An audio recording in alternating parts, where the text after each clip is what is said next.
answers. InvestTalk is made possible by KPP Financial, a registered investment advisor firm serving clients throughout the United States. The clarity for your path forward starts now. Here is KPP Chief Executive Officer, Financial Advisor, Justin Klein. Good afternoon, fellow investors, and welcome back to InvestTalk.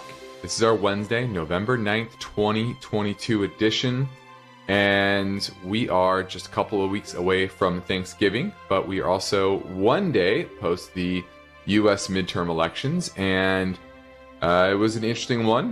Definitely some surprises both ways, but Republicans underperformed overall, and it looks like still going to take the House, but the Senate looks to be still in Democrats' hands, still maybe coming to a runoff in Georgia, but this was a shift in policy, or a shift in expectations from what the market was looking at.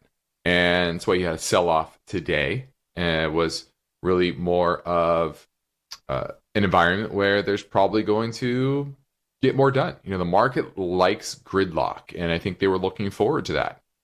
Gridlock means not a lot of changes, not a lot of policy being passed that can throw wrenches in different sectors and the economy as a whole. And that's typically why the market likes a split government. And I think we're still going to get that to a degree. But Biden's kind of tends to be historically a bipartisan guy. So if the Republicans do have the House, that's only one hurdle to get over to get things done. So I think that was the catalyst for the pullback in markets today. And, we're in a very politicized time, and that is something you have to consider. Not just domestic politics, but geopolitical politics as well. And this means that you need to take the quantitative as well as the qualitative measures of every investment. Right? Some companies, some assets have political risk. Think of mergers and acquisitions. Microsoft's a good example. Europe's looking at their acquisition of Activision. And that is a potential headwind to that deal, and thus the way Microsoft as a company looks. And that's not something that you can put a number on. You can't go on Yahoo Finance and look that up. But it is something that has to be considered. And every industry has these factors that sometimes are more in play and other times less so. Right? What will energy policy be over the next couple of years due to this shift in the electorate, or a shift in the representation? What about in the finance industry? Banking rules, investment advisory rules. These are all factors that you need to consider. And these are times where you often are reminded to think about those things. It's easy to hone in on the quantitative analysis. It's a lot more difficult, takes a lot more thought, takes a lot more of a balanced approach to understand the risks on the qualitative side. And you see that in the crypto space right now. What's happening with FTX and that blow up. And a lot of that stuff is based on leadership within the space, Sam Bankman-Fried, and the fact that a lot of that stuff is very opaque. It's hard to understand what is happening there. And this is a qualitative risk that has been unleashed because it's hard to quantify what the leverage is in the system, where that system is ultimately going to break. And I've said this before when it comes to the crypto space. A leverage system without new capital going in will collapse to base money, meaning that all the leverage within the system will be shaken out, will be squeezed out with margin calls and panic.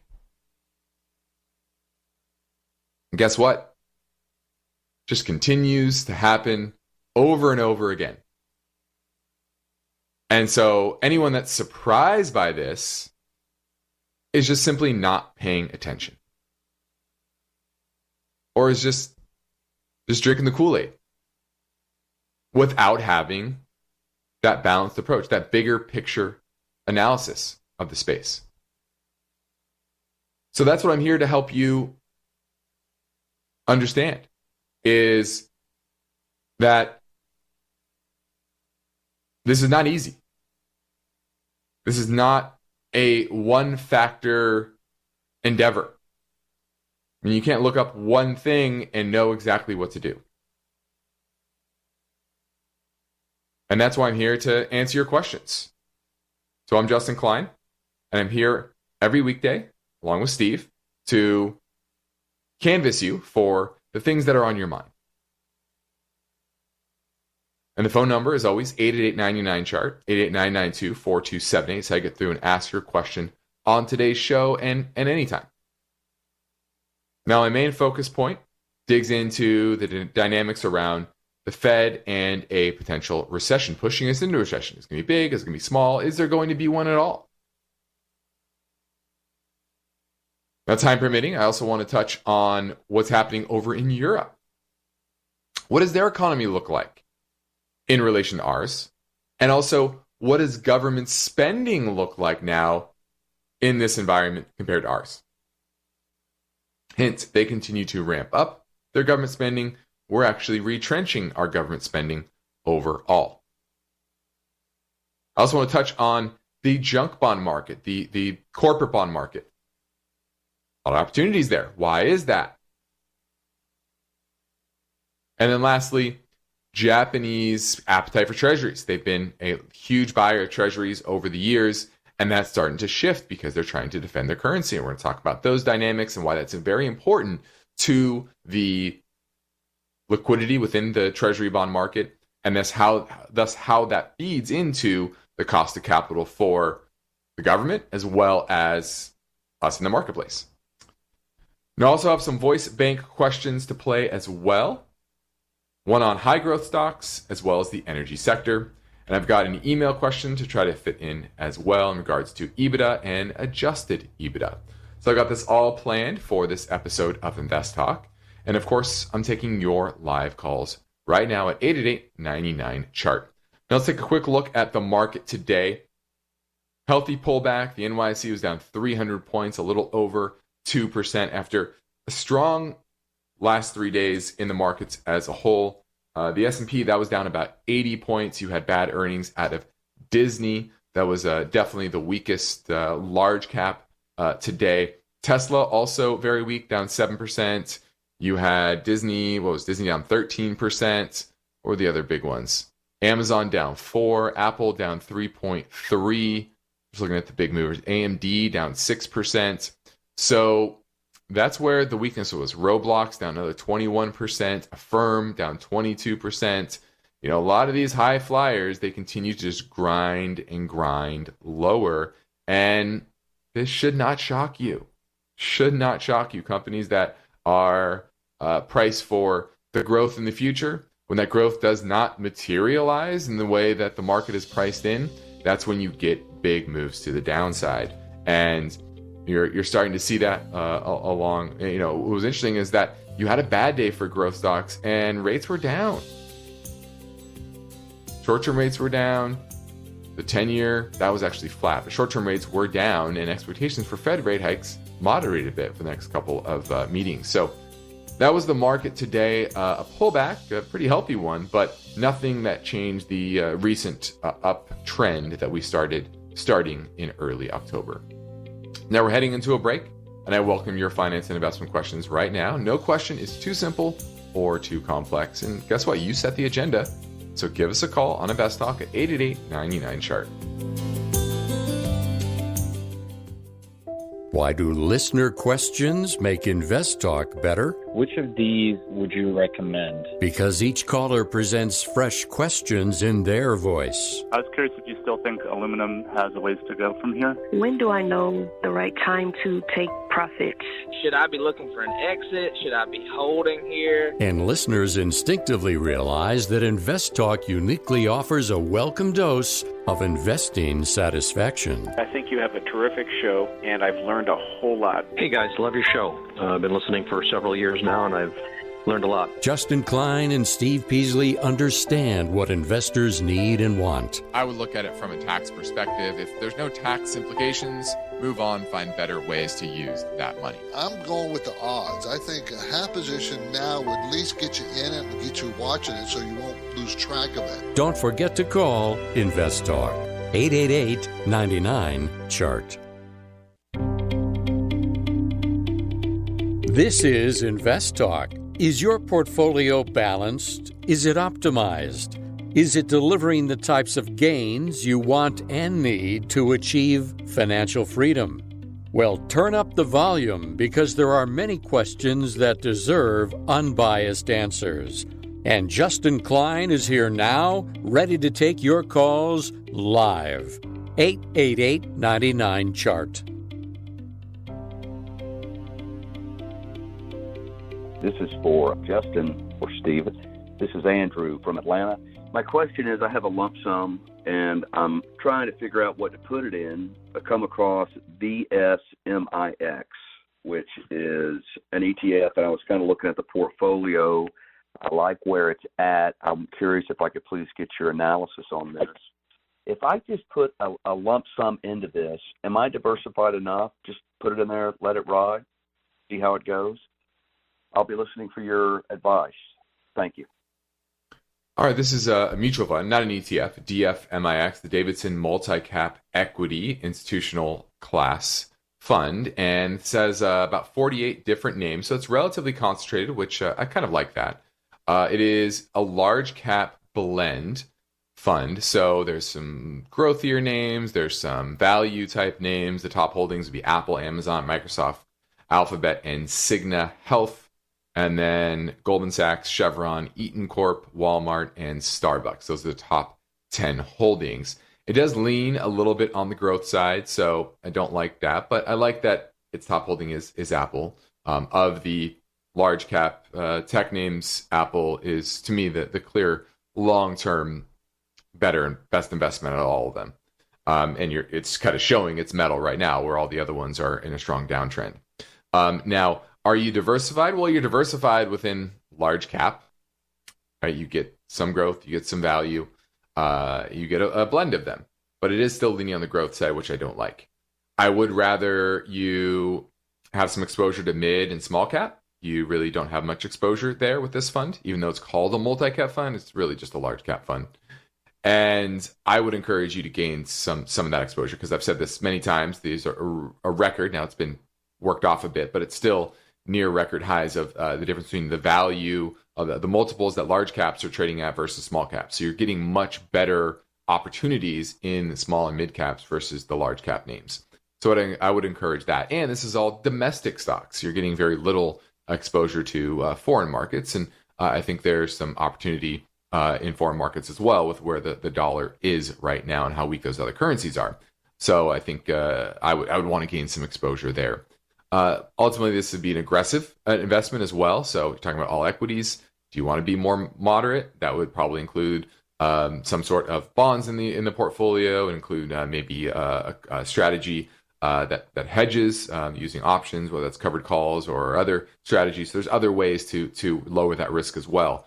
So a lot depends too on what type of risk you're willing to take. But this is a good start. Not a great one because I think the fee is pretty high. 0.9%, 90 basis point is too high in my book. So I think it is expensive, leans on the growth side.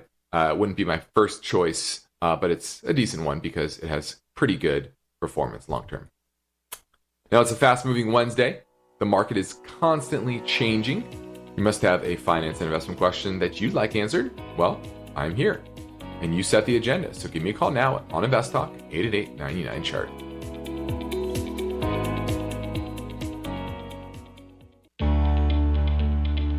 It's been another Investor Wednesday, and we've all seen the market move up, down, and all around.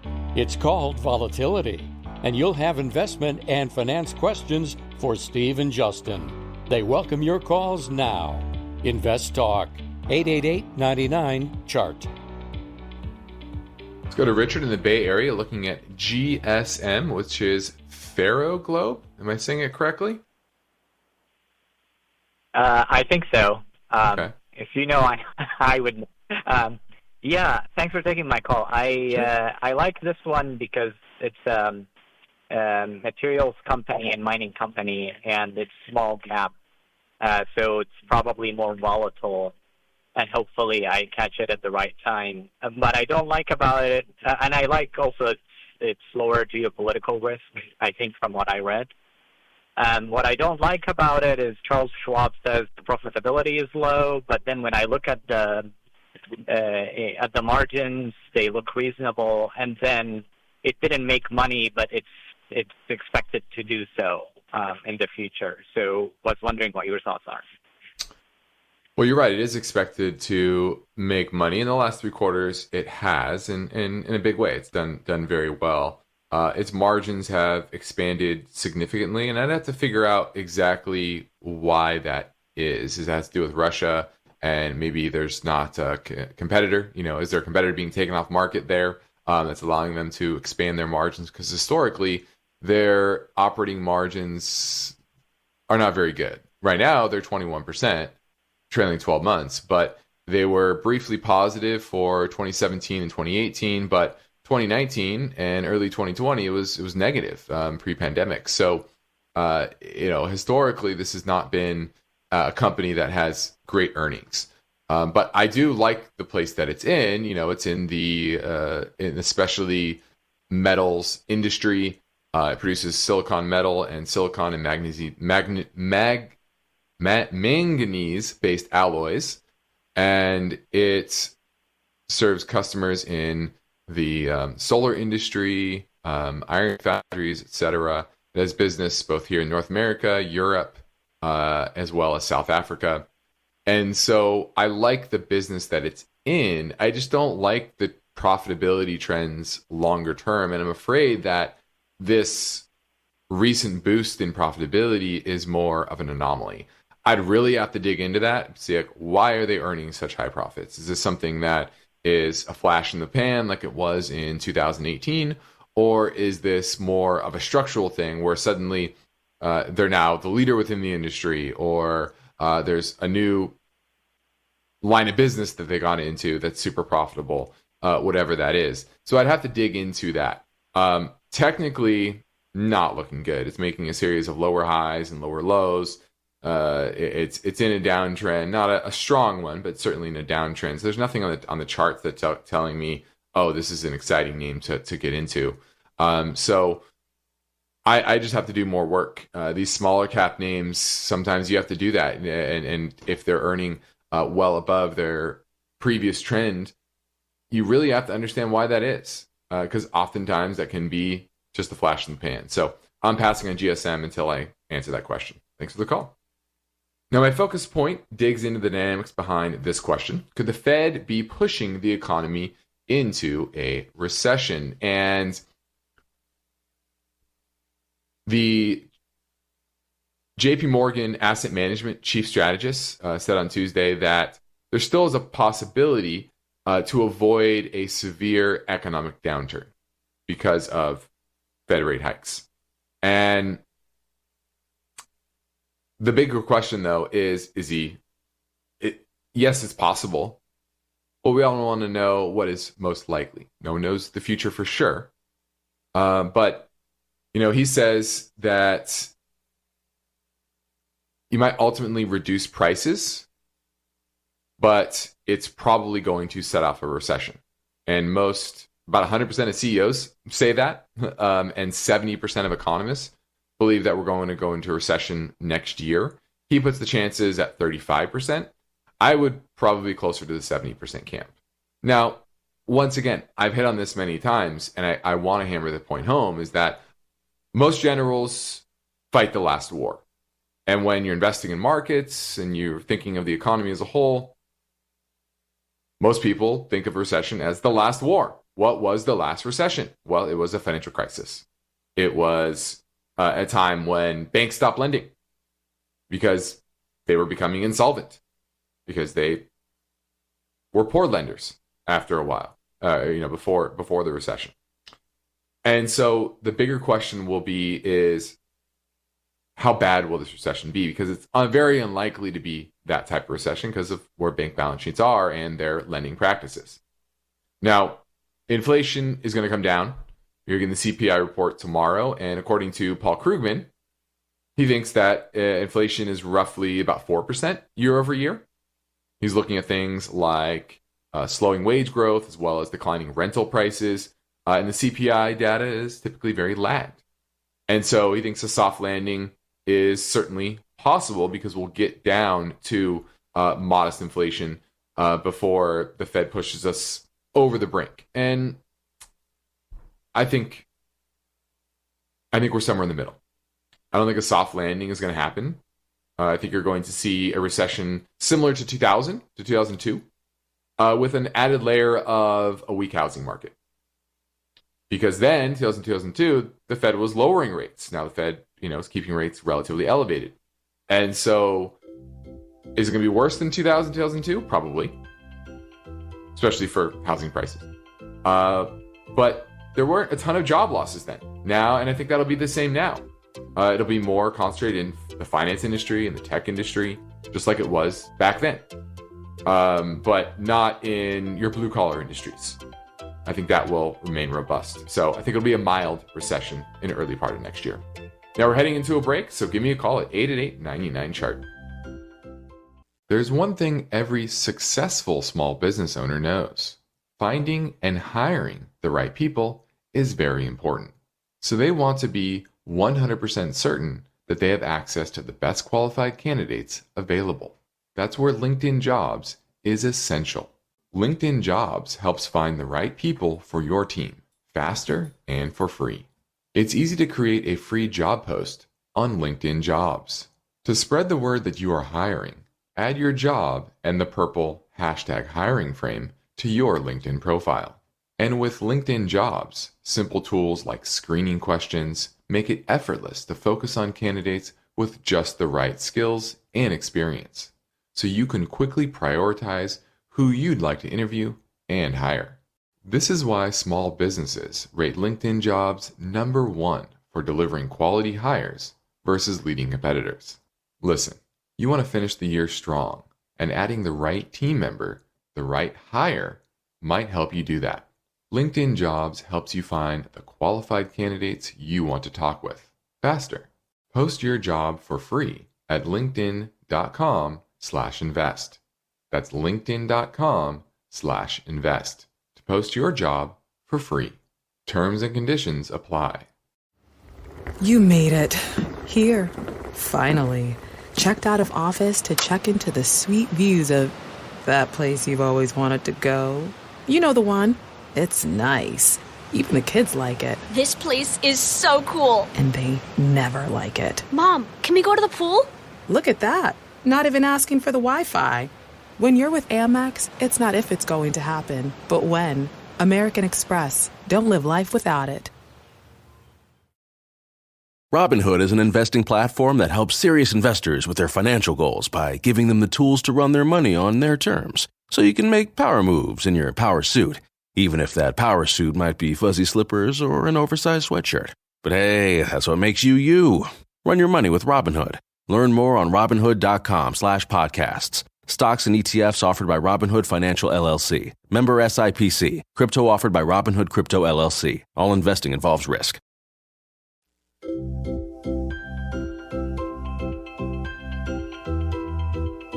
Each day, InvestTalk listeners submit their finance and investment questions via phone or email Would you like your question to be put near the top of the list? Just take a minute or two to leave a review and rating for InvestTalk at iTunes. And be sure to include a brief question with your iTunes review comments.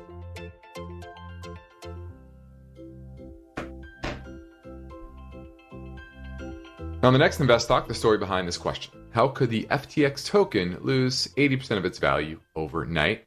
Cryptocurrencies as a class sank on Tuesday, with Bitcoin and Ethereum both plunging more than 10%. So we're going to dig into that story tomorrow. But right now, let's pivot to the InvestTalk voice bank for this listener question. Hi, Justin and Steve. My name is Jacob from Arizona. I'm a pretty young investor, and I just had a few questions for you guys. I do have a lot of money kind of sitting in the bank, which I do not like, as I know that money sitting in the bank doesn't really do anything for you, especially when you're young. So I guess I have some questions here regarding the markets. I was planning on putting about 60 to 70% of my total portfolio into stocks that I consider more safe, such as the S&P 500 or even ETFs such as VOO, and then allocating about 30% of the portfolio to stocks I consider a little more risky, such as Tesla, Apple, Google, Amazon, and Walmart, and then leaving about 5 to 10% to things that I believe in myself. Do you guys suggest, I guess, playing it safer and allocating more of my portfolio towards ETFs and things, or should I kind of play it more risky? Should I be dividend investing? What are the options, or the best options that you guys would give a young investor here? I appreciate all your information you guys give out, and I look forward to the answer in the podcast. Thank you. Have a great day. Oh, this is a bit of a complex one. Now, you have money in the bank, and luckily now you can actually earn a little bit on it. So talk about I-bonds, one way to deploy some of that. You're getting nice, juicy, healthy, roughly 7% yield over the next 6 months. It's going to stair step down in 6 months, but I think that's one good place to be. And then when it comes to your investments, I would be slow. I would use this opportunity to learn. Now, that also depends on what direction you want to go. Do you want to learn how to do this? Do you want to be savvy when it comes to your investments? Or do you want to just kind of go along with the indices? And kind of a set it, forget it, low work approach. And for some people, that's fine.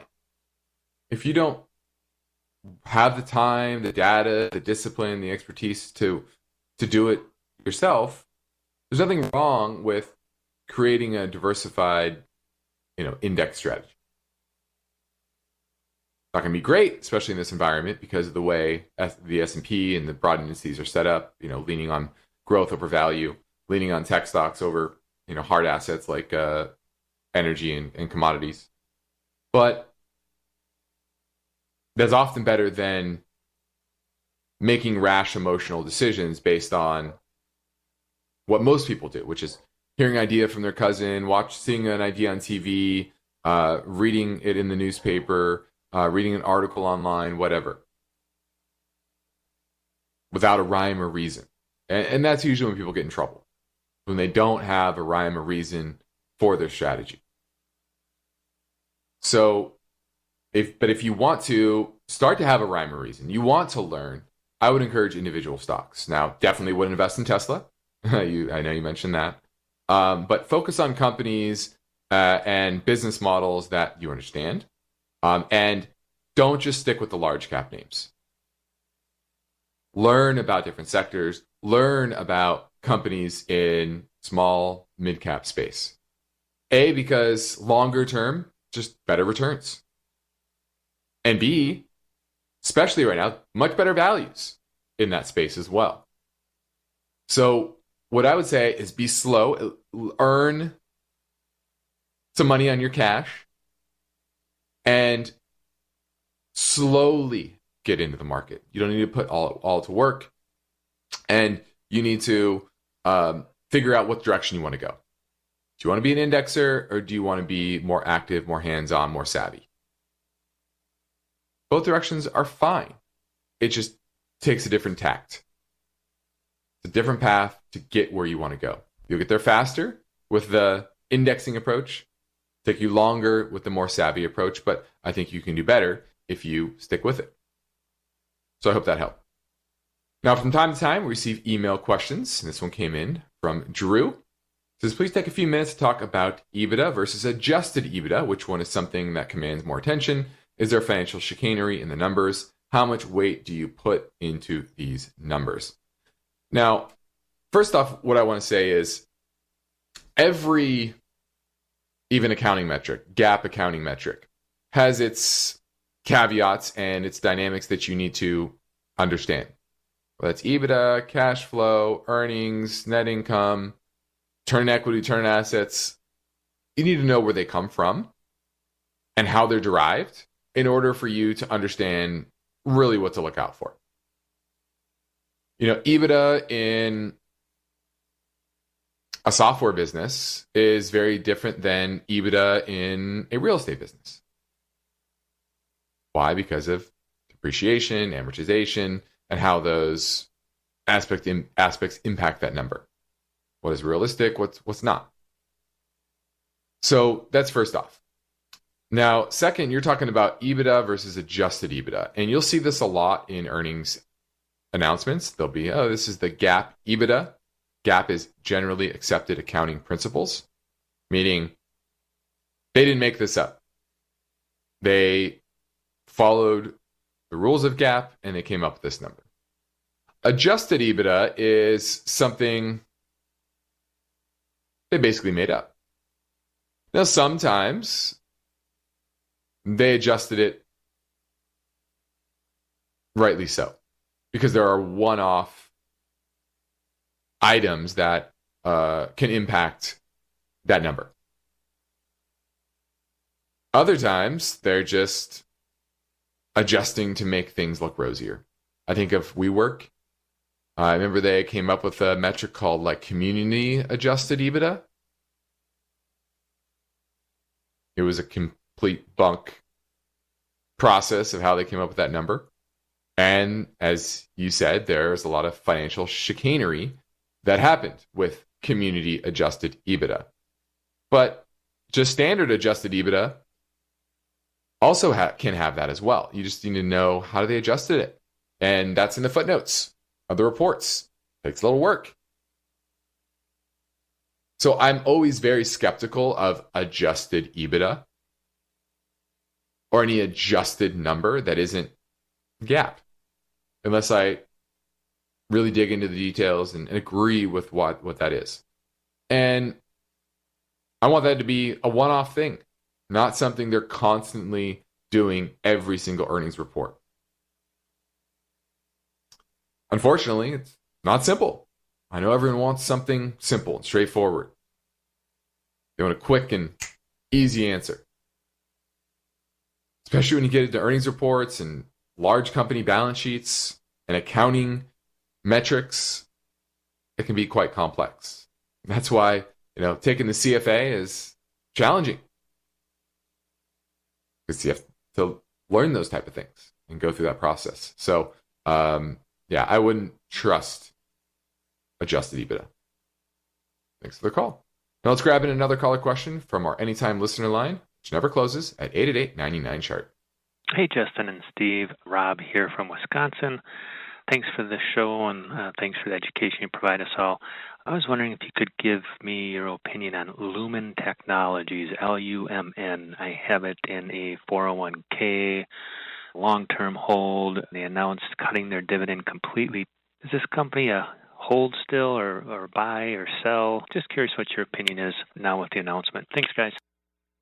All right, looking at Lumen Technologies, and this is a company that is going through a restructuring process or selling off some assets. They have a new management team that came from one of the big tech companies, and their new management team eliminated dividend. I didn't think they would eliminate it completely. I thought they would trim it, cut it, but they decided they'd rather take that money and invest in the business, and most importantly, buy back shares. And I think that is a prudent thing to do. Currently, they're trading at about 4 times enterprise value to EBITDA, which is extremely cheap, especially with the quality of their assets and their free cash flow levels. And along with the earnings announcement, they announced that they were selling off another piece of their business at about 11 times EBITDA. So it just goes to show you how undervalued this name is at this time. And I think it was a prudent choice to take that $1.5 billion over the next 2 years instead of paying out a dividend, buying back stock. That was more accretive to shareholders. Think of it. If it's at 4 times enterprise value to EBITDA, they're able to buy back about a quarter of their shares over the next 1.5 years, 2 years. And I think that's smart. That's a better way to go. So if you're a long-term holder, I think this is a good move. If you're after it for the dividend, you're a dividend investor, then you're just going to have to move on because you're not getting that dividend anymore. But I think it was a smart choice. All right. Now, seasons are changing. I know the sun is coming down here in Laguna Beach. I'm looking at it. The nights are coming up quicker. Days are ending sooner, and that means we're fast approaching the holiday season and the end of the year. And while this time of year is often a time where volatility is lower than the rest of the year, you're already starting to see that, right? A little kind of float up through the back half of October. Had a little bit of volatility today, but overall, we're kind of in a low volatility uptrend. And that's very common this time of year. But while markets tend to be calm, it doesn't mean that they're always going to be. So the question is, are you prepared for 2023? That's what you have to start thinking about now. Are you prepared for an environment where these big drops in Disney and Tesla, Meta, Netflix, Google, these are regular occurrences because of the economic backdrop, both on growth slowing as well as inflation increasing. I said this before, we are now in an inflationary environment. While that's going to slow, our multipolar world, reshoring of manufacturing, our demographic situation, especially in places like China, means that higher prices are now a feature of our economy. Something you have to get used to. But it also means it's a feature of the markets as a whole. So are you prepared for that environment? Do you know how to operate and invest in that environment? Well, if you need help understanding the way forward, I encourage you to reach out to myself or Steve Peasley at our company, KPP Financial, where we practice parallel investing and we provide unbiased guidance both on and off air. And we operate with the same philosophy, which is independent thinking and shared success. So you can schedule a free portfolio review assessment with me via telephone or GoToMeeting. Just head over to investtalk.com or call our office at 800-557-5461. Now, the sooner you get in touch with me, the sooner I can help you and get your portfolio optimized. Now let's touch a bit on what's happening over in Europe. And I think this is something to watch because we'll get there. Eventually, we're going to look a lot like Europe. I've always said, post-financial crisis, everyone said, are we Japan? And I always said, yeah, we're Japan. We're just further behind in our fiscal situation. Our demographics are much better. But Europe is kind of in the middle. And what they're starting to do is they're starting to subsidize energy bills. They're adding public jobs, they're guaranteeing business loans, and they're splurging on infrastructure and defense. Now, spending in the Eurozone governments is expected to reach 51% of economic output this year. And that's about 4% higher than pre-pandemic levels. Whereas here in the US, State spending went up to 45% in 2020, but it's now back down to 37% of GDP, which is around pre-crisis levels. So while we've corrected our government spending in a big way, Europe has used the energy crisis and the war to justify higher spending. And that's helped the Eurozone economy grow modestly, 0.7% in the third quarter. And that's mainly helped by government spending. Here in the US, government spending has been a drag to growth this year. And they've the EU's executive arm, they loosened the bloc's debt rules to allow countries to spend above their 3% of GDP cap. And public sector employees across Europe has risen 4% since 2018, compared to a 1% increase in market jobs and a 1% decline in manufacturing jobs. In the US, the number of government jobs has actually dropped more than 2% since early 2020, while private sector jobs are up 1%. So this trend that you're seeing over in Europe is probably not going to change, especially look at the elections. But all of the major candidates in France, in Italy, Germany, they're all promising more spending. And that is the path forward when you're trying to manufacture economic growth, is spend and lend, right? Now, this is InvestTalk. I'm Justin Klein, and we have one goal here, is to help you achieve your own version of financial freedom, and our work continues after this final break. So give us a call at 888-99-CHART.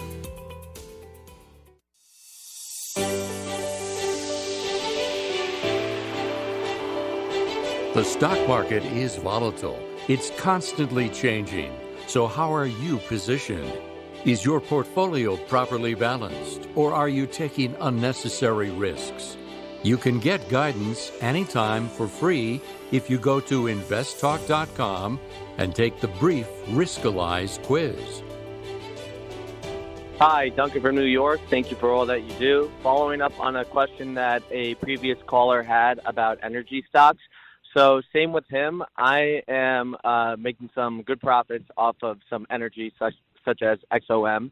And you answered him by saying that right now there's a little bit of strength in the energy sector. So what do you mean by selling into strength? Like, how do I know when to sell? Because as we all know, obviously, when we see profits, we just want to keep it. We want to keep it seen go further, and up. Because what I was planning on doing, selling probably by like December 1st, because that's when everybody kind of fixes their portfolio for tax harvesting.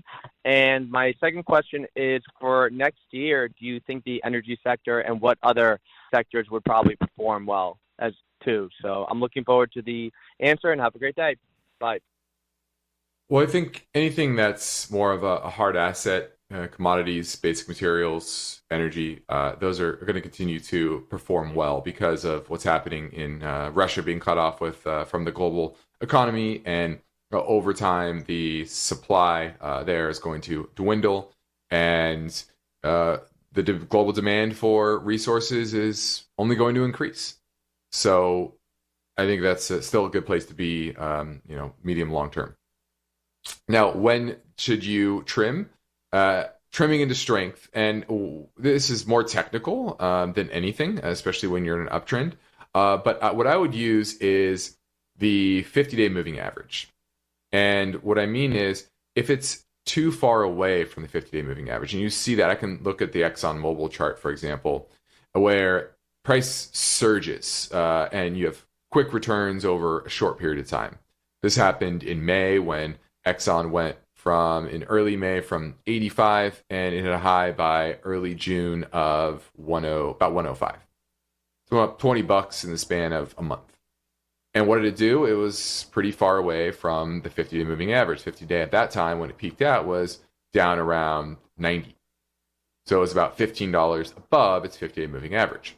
And then it pulled back, had a large pullback into July. So that surge was a good time to take a little profits. And that happened recently as well. End of September, it was around 85 and hit a high of about 115 yesterday, and had a pretty decent pullback, and the 50 days down around 100. So you can see when it was about $15 above its 50-day moving average, it tends to come back. tends to come back into what I call home base. 50-day moving average is typically home base in an uptrend. Now, sometimes that home base is more the 100-day. Depends on the stock. But really, it's just looking at a chart. Where is overbought? Where is too far away from home base? And those are times where, when it is overbought, it's a good time to trim, to rebalance, take a few chips off the table. You want to be selling into that strength. Now, you got to know when too much is too much, but that is based on the chart. So that's why, what we use is multi-factor analysis when we're looking at what we're buying for clients. Technical analysis, that's the chart. Macroeconomic analysis, so what's happening in the broader economy. And then microeconomic analysis, which is what's happening within the individual sector, the individual company. All three of those factors are important. They're vital for you to do your analysis. If you're missing any one of those, you're missing a big part of the picture. If you think you can do this without checking each one of those three boxes, you're going to struggle. And so unfortunately, that's frankly what this is. And so rebalancing is another part. That's portfolio management. That is important as well, but it's more of it's more in conjunction with these three main points of knowing what to buy, what to own, what to have exposure to in this environment. Okay, so I hope that helped and gave you a little sense of when to trim your positions. I'm Justin Klein. This completes another InvestTalk program. Steve Peasley and I thank you for listening. We encourage you to tell your friends and family about our free podcast downloads. You can get yours anytime at iTunes, Spotify, Google Play, and be sure to rate and review. And we're now approaching 47 million downloads thanks to you as of last night. Please be sure to, once again, rate and review. Independent thinking, shared success. This is InvestTalk. Good night. InvestTalk is a trademark of KPP Financial. Because of the nature of the interactive dialogue inherent in the format of this program, it's important for the listener to understand that not all comments made will apply to them. Specifically, nothing said shall be taken to be investment advice, or shall statements on this program be considered an offer to buy or sell